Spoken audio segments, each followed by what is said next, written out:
Welcome in to the Weekend Dads Power Rankings show. This is going to be our Week 12 Power Rankings coming at you.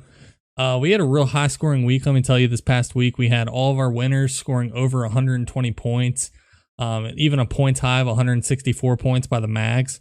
Lowest scoring team on the week was the Nutcrackers with only 79 points, so rough week there. This all led to another huge week with movement in the power rankings. And the playoff race is really heating up now for both divisions. So trade deadline has come and gone now for the Weekend Dads. It seems like the only person that knew in the league was Mark and the Booty Pebbles. But looking forward, a lot of the rosters from this point on should be pretty consistent. Not too many changes going on. Just with trade deadline passed, there might be a couple waiver pickups here and there, depending on injuries, COVID, whatever.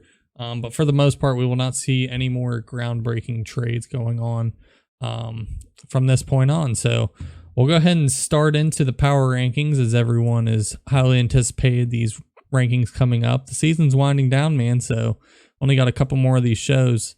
We might be able to do some fun specials, though, coming up at the playoffs and end of the year shows and all that. So we'll go ahead and start diving into these. Number 10. So coming at number 10, we actually have the Zorillas.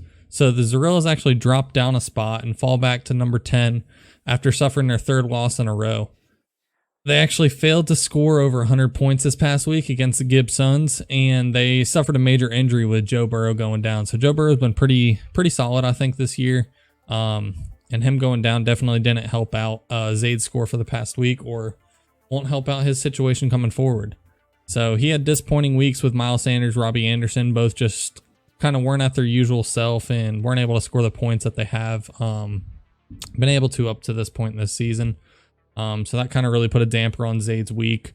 He'll have to turn to Ryan Tannehill, it looks like, with Burrow going down after the injury. And while not mathematically eliminated, he's 3 games back right now in the division. It really looks like that the season's kind of over with the Zorillas. I think if Mark's able to get the win this week, or even if Zaid loses, it's officially over. But I think everyone at this point, they don't really expect too much from Zaid's team.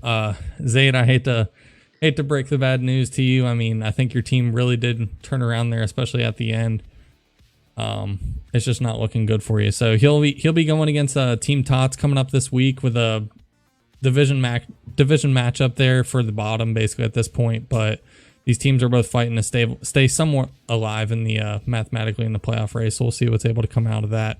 So we'll go ahead and move on to the next team. Number 9. Coming at number 9, we got Team Tots. So Eric was able to move up a spot despite continuing their losing streak against the Cardboard Hippos. So Eric was able to actually get Patrick Mahomes and Tyreek Hill back after his really rough week, and he was finally able to break 100 luckily this week. So he had 44 last week, as everyone I think made very well known for him. Lowest score in Weekend Dad's history. So Eric was able to turn around, kind of get some points back. But running backs continue to be an issue for this team. This week it looks like he's going to be turning to Kalen Ballage and Frank Gore. But it's just it's not scary. He's had issues with David Johnson going down. I think from the draft, running back has been his weak spot. And he's really been reliant on that Mahomes and Tyreek Hill stack, as we really saw last week. So it's really been incredible. Eric hasn't been able to figure out his running back situation, it seems, throughout the season. And it looks like that was kind of his major problem all year, and has kind of led to where he's at now, of just 4-7, lowest points scored in the league, and just struggling kind of to make it. So he's still limping along, still a chance, but it's not looking good. He'll be taking on Zaid coming up this week, trying to stay alive and hoping for a little bit of help up there up top. So we'll see what Eric's kind of able to pull together at the end of the season, kind of where he's going to go from this point. He will have a pretty good keeper value, I guess, if he does want to go, the Patrick Mahomes, Tyreek Hill stack route, if he wants to keep going with that next year. We'll see if he puts himself in the same situation running back wise, but that's where the Team Tots stands as currently. So go ahead and move on. Next team. Number 8. Coming at number 8, we got the Cardboard Hippos. So Dustin and the Cardboard Hippos were able to get the W over the Team Tots this past week and extended their win streak to 2. That's actually the first back-to-back victories that Dustin has had since week 1 and 2 at the beginning of the season. I think a couple weeks ago we were kind of looking at Dustin's team and really thinking that things looked grim and, it might be over for the Hippos, but it looks like he's kind of been able to put something back together, and he finds himself actually tied for second in his division with the Chain Gang. So Josh Allen's going to be returning this week from bye. He's one of the top scorers for the Hippos, and the next 2 weeks are going to be really critical for Dustin. So this will be important, Dustin, as well as crowning the champion for our Black division. So the Hippos are going to be taking on the other second place team, the 5 and 6 Chain Gang. And this will be the fight for kind of who can keep that second place and possibly make that push for the top spot there in that division. And following this week, he'll actually be matching up against number 1 that division, Booty Pebbles. So earlier in the year, Dustin kind of claimed that, we're tanking, it's over. I don't see anything kind of happening with this team, but he's kind of lucked into having a pretty dynamic and explosive receiving core right there. He's got Keenan Allen, who's been absolutely solid this whole year. Been getting a ton of targets, ton of receptions, and ever since Justin Herbert stepped in there, he's been one of the elite receivers, I think. DJ Moore had started off pretty slow, but he's kind of come into his own. It still is questionable who's the number 1 there in Carolina, but DJ Moore's been getting his targets. He's been getting some deep receptions and as well as some touchdowns. So he's been a viable fantasy option recently. And then Justin Jefferson, the rookie phenom, who's kind of come in and just been explosive, has some really big 30-point weeks, has been able to give Dustin that game-breaking ability and get some wins for him. So this team's definitely one to keep your eyes on, and that matchup between the Hippos and the Chain Gang this week is going to be very important. So everyone should definitely keep an eye on that and see if the Hippos can keep their hot streak going. Number 7. Coming at number 7, we have the Chain Gang. So the Hippos' opponent's going to be coming in right above him. As I said before, he's tied for second place in the Black division. And he also finds himself with a 2-game winning streak. And confidence right now with the Chain Gang team is sky high, let me tell you. They were able to inch a little bit closer to that divisional lead last week with their victory over the Booty Pebbles, and they're going to need to continue to keep winning out to get that coveted playoff spot in the Black division. Again, it still looks like that Black division is only the leaders going to be getting that 4th playoff spot or that automatic berth into the playoffs. So it still could change. The second team could get in there. It's going to require some teams in the white division to continue dropping some games, but it really looks like that number 1 spot in that division is going to be very important. The Chain Gang continues to be led by Russell Wilson, Travis Kelce, and Derrick Henry. We did finally get to see an appearance from Michael Thomas and doing something with some 15 points, but his Steelers wide receiver duo did struggle and only had 17 combined points.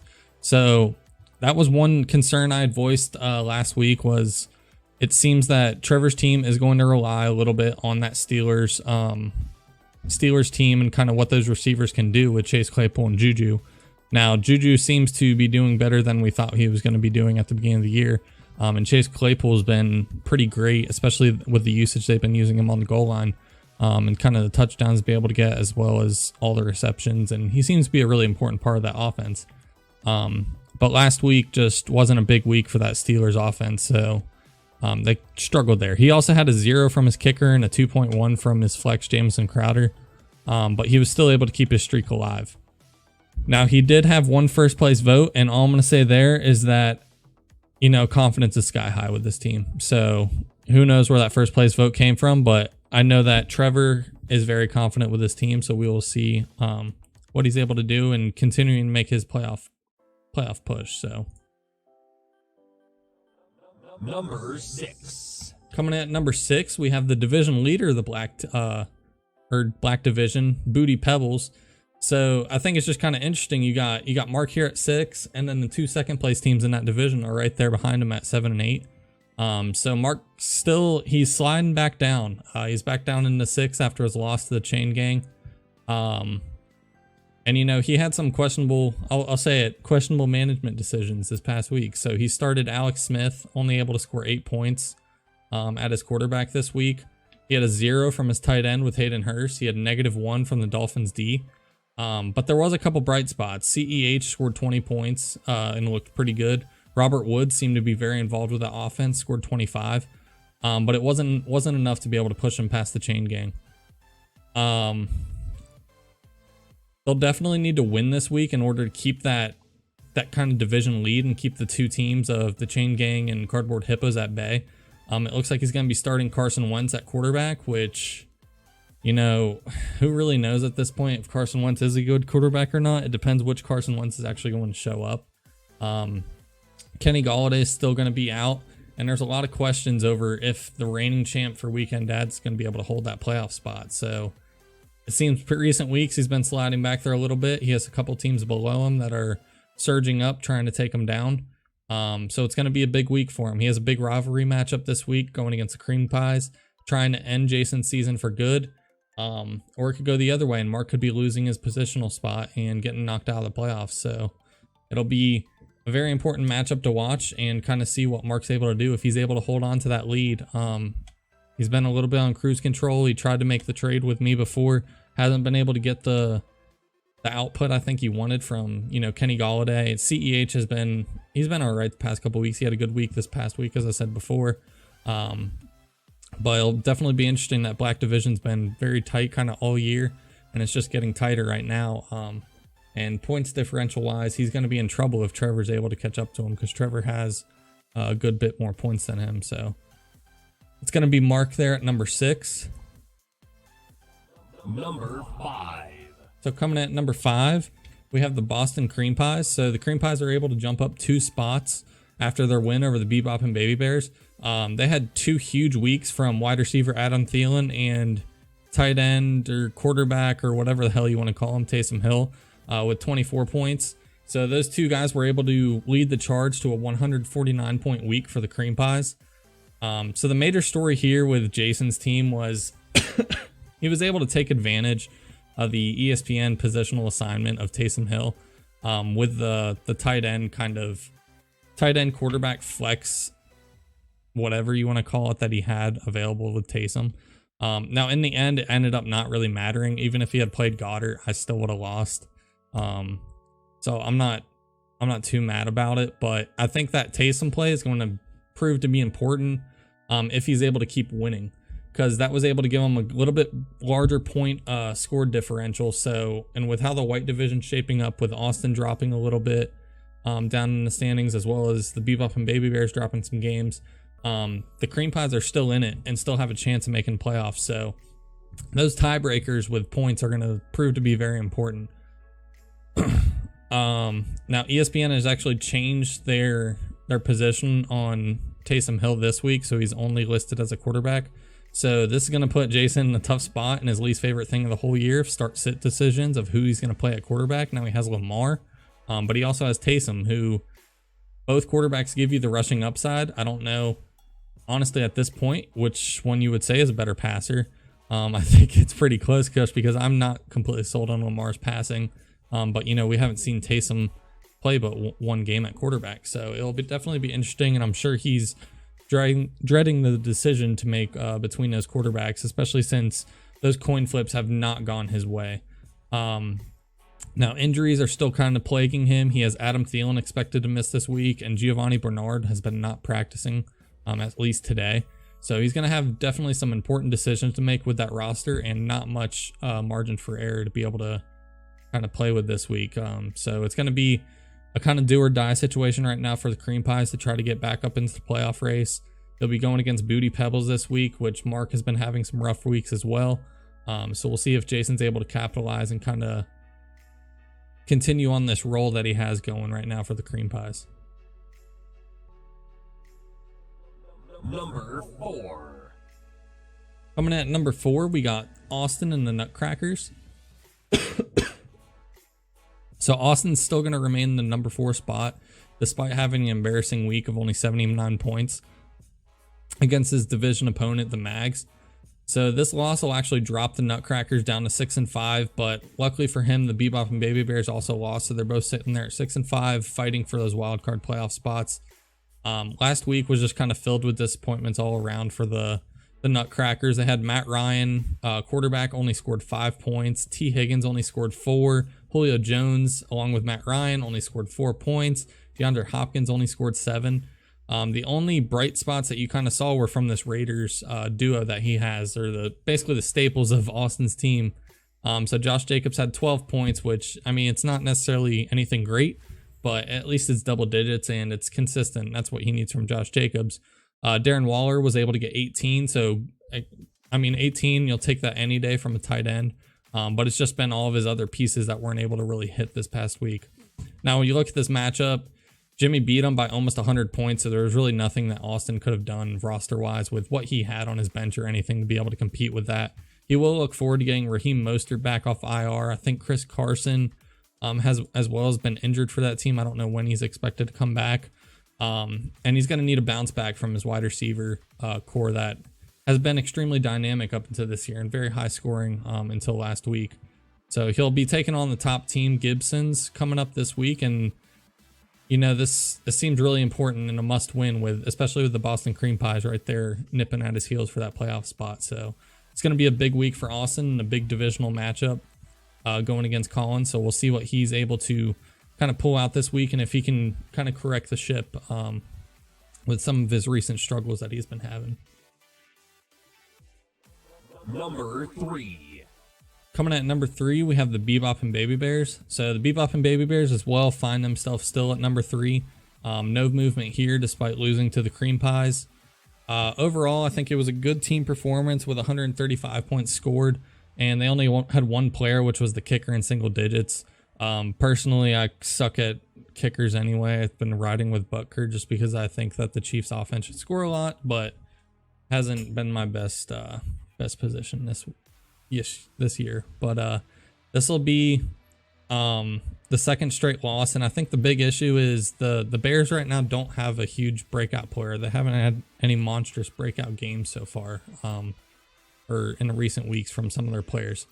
Now the really missing piece right now, I feel like, is Christian McCaffrey. It'd be really helpful if, you know, they could get CMC back in that lineup, but it seems like he's going to miss another week, and it just looks like the Panthers are kind of waiting until after the bye week to think about bringing him back. Now the wide receivers of Calvin Ridley, Will Fuller, Tyler Boyd, Chris Godwin continue to be consistent. The only worry here is going to be Tyler Boyd, who could possibly see a decline in his production just because Joe Burrow's out. Joe Burrow's, I mean, obviously the best passer on that Bengals team. So Tyler Boyd might not be as good of an option as he has been. Now we have Jalen Reagor, Marvin Jones, who else do I have? Josh Reynolds. So there are options there. Obviously, it's not going to be to the extent that I've had with Tyler Boyd and being able to kind of push him through, but we'll kind of see what they're able to do on that end if I can get some help out from my bench here if Tyler Boyd does start declining.